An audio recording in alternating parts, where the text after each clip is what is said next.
आज जाऊया आपण टीना आणि सुशांतच्या साखरपुड्याला, म्हणजे माझ्या बहिणीच्या साखरपुड्याला.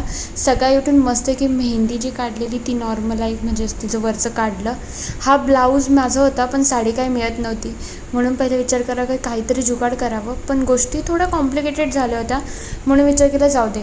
त्याच्यामध्ये मीनवाईल मी पाणी पिता घराच्या बाहेर येऊन ना ते सुकवण्याचे सांडगे होते ते घेऊन चाललेली.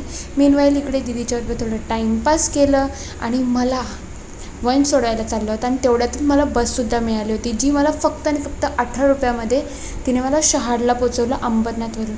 चांगला ऑप्शन आहे, पण पाऊण तास लागला मला अराऊंड तिथे पोचण्यासाठी. मी जशी शहाडला पोचली पहिले मला झुमके घ्यायचे होते ते घ्यायला गेली. मीनवाईल ही बघा मावशी त्यांची फिश किती मोठी होती आणि याची हाईट माझ्यापेक्षाही मोठी आहे.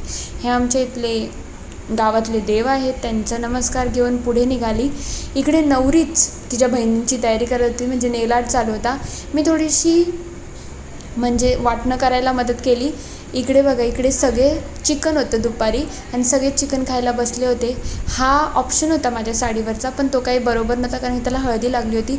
ऑप्शनवर ऑप्शन होते, शेवट मी काकीची साडी घातली. मेकअप आर्टिस्ट ही बघा मेकअप आर्टिस्ट. पूर्ण मोठा ब्लॉग लवकरच येणार आहे.